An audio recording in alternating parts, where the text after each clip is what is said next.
ये है Nalanda home television. आप देख रहे हैं नालंदा न्यूज।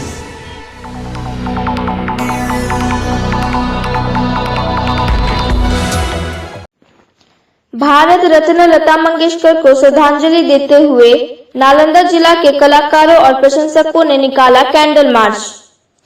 नालंदा नाट्य संघ में लता मंगेशकर को स्वर्गवास हो जाने के कारण सभी कलाकारों व प्रशंसकों ने भावपूर्ण श्रद्धांजलि अर्पित किया। साथ ही शहर के युवा कलाकारों ने कैंडल मार्च निकाला। मौके पर युवा कलाकार, एक्टर, कोरियोग्राफर गणेश कुमार अक्षत, पृथ्वी, अनिल मेहता, कुणाल जी व अन्य गणमान्य लोग मौजूद थे। लता जी का शरीर पूरा हो गया। कल सरस्वती पूजा थी, आज माँ विदा हो रही है। लगता है जैसे माँ सरस्वती इस बार अपनी सबसे प्रिय पुत्री को ले जाने ही स्वयं आई थी। मृत्यु सदैव शोक का विषय नहीं होता, मृत्यु जीवन की पूर्णता है। लता जी का जीवन जितना सुंदर रहा है, उनकी मृत्यु भी उतनी ही सुंदर हुई है। 93 वर्ष का इतना सुंदर और धार्मिक जीवन वड़लों को ही प्राप्त होता है।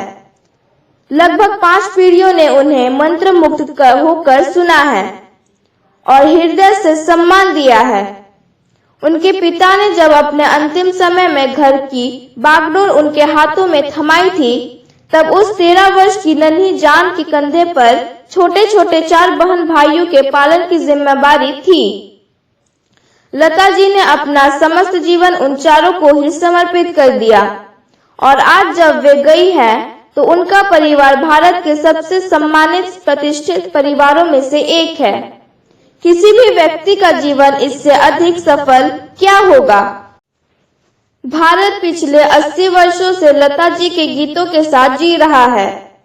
हर्ष में, विषाद में, ईश्वर भक्ति में, राष्ट्र भक्ति में, प्रेम में, परिहास में, हर भाव में लता जी का स्वर हमारा स्वर बना है।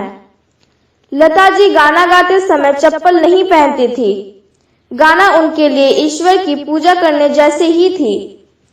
कोई इनके घर जाता तो उसे अपने माता पिता की तस्वीर और घर में बना अपने आराध्य का मंदिर दिखाती थी। बस इन्हीं 3 चीजों को विश्व को दिखाने लायक समझा था उन्होंने। सोचकर देखिए कैसा दार्शनिक भाव है यह। इन 3 के अतिरिक्त सचमुच और कुछ महत्वपूर्ण नहीं होता संसार में। सब आते जाते रहने वाली चीजें हैं। कितना अद्भुत संयोग है कि अपने लगभग 70 वर्ष के गायन कैरियर में लगभग 36 भाषाओं में हर रस भाव के 50,000 से भी अधिक गीतें गाने वाली लता जी ने अपना पहले और अंतिम हिंदी फिल्म गीत के रूप में भगवान भजन ही गाया है। ज्योति कलश छलके से दाता सुन ले तक की यात्रा का सौंदर्य यही है कि लता जी ने कभी अपने कर्तव्य से डिगी न अपने धर्म से। इस महान यात्रा के पूर्व होने पर हमारा रोम रोम आपका प्रणाम करता है लता जी। सभी लोगों को पता है कि आज जो है संगीत की देवी माँ सरस्वती पूर्ण लता माँ, जैसा कि आप सभी लोगों को पता है कि आज सुबह की शुरुआत ही बहुत ही खराब तरीके से हुई। आज संगीत की देवी माँ सरस्वती स्वयं हम सभी को छोड़कर इस दुनिया से विदा हो गई। लता माँ जिन्हें हम लोग बचपन से सुनकर बड़े हुए और हम नहीं, हमारे कितनी पीढ़ियाँ, 5 पीढ़ियाँ, 6 पीढ़ियाँ तक उन्होंने संगीत से सारे देश को, सारे दुनिया को आकर्षित किया, अपनी सुरों से लोगों को अपनी ओर आकर्षित किया।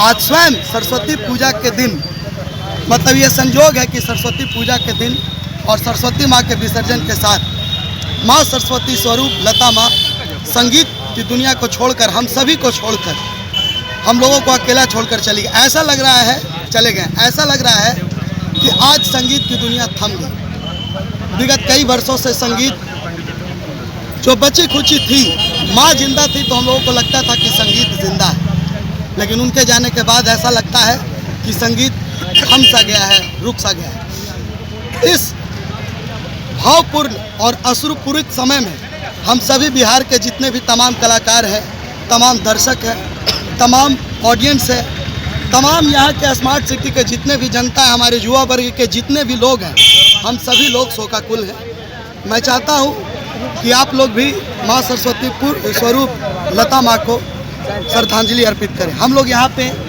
नालंदा नाट्य संघ से चलकर हॉस्पिटल मोड़ चौक पे बिहार शरीफ में हम लोग श्रद्धा सुमन अर्पित करने के लिए लता माँ के लिए आए हैं। हमारे साथी कलाकार, हमारे साथ बिहार शरीफ के जितने भी युवा कलाकार हैं, पिंटू परवीन, राजू, पृथ्वी जी, मनोज भैया, अनिल भैया, बहुत सारे मतलब नाम गिनाते थक नहीं सकते, और समाज सेवी स्वरूप कुणाल सर और हमारे भाई लोग शंभू, राजीव, राजधानी, बहुत लोग नाम नहीं ले सकते। सभी लोग इस जो है श्रद्धा सुमन में श्रद्धांजलि देने के लिए हम सभी मौजूद हैं। आज हमारे बीच लता मंगेशकर जी नहीं रहे। हम सारे कलाकार बहुत दुखी हैं कि अभी और रहते हैं तो हम लोग को जो है खास करके बहुत अच्छा लगता है, लेकिन अब नहीं रहे तो इसके लिए हम बहुत दुखी हैं। और उनके याद में आज जो है कैंडल मार्च निकाल रहे हैं, जो हम लोग हॉस्पिटल मोड़ की मुगल में होते हुए निकल जाएगी। ठीक है, जाएगा, चेहरा ये बदल जाएगा। मेरी आवाज़ ही मेरी पहचान है, बस याद रहे। और आज लग रहा है कि शायद बिल्कुल आज के दिन के लिए उन्होंने ये गाना गाया था, क्योंकि हमें पता है कि आज लता दीदी हमारे बीच नहीं है, और अब उनकी आवाज़ है जो कि हमारे कानों में गूंजेगी और बताएंगे कि हाँ, वो एक आवाज़ थी जिनको सुन के हमारी कितनी पीढ़ियाँ, शायद 4 या 5 पीढ़ियाँ हम बचपन से बड़े हुए, और अब ये फील हो रहा है कि नहीं, वो उनकी आवाज़ थी, वो हमें फीलिंग देती थी वो कि स्वर कोकिला, नाइटिंगेल अगर उनको उन्होंने कहा था तो स्वर कोकिला क्यों कहा था। लता दीदी की यादें हमारे बीच रहेंगी, और ये बिल्कुल भावपूर्ण है हम लोग, और नतमस्तक है हमेशा उनके सामने। तो लता दीदी को भावपूर्ण श्रद्धांजलि। अभी के लिए बस इतना ही, मिलते हैं नए समाचारों के साथ। तब तक के लिए कंचन मिश्रा को दीजिए विदा। नमस्कार। ये है नालंदा होम टेलीविजन। आप देख रहे हैं नालंदा न्यूज।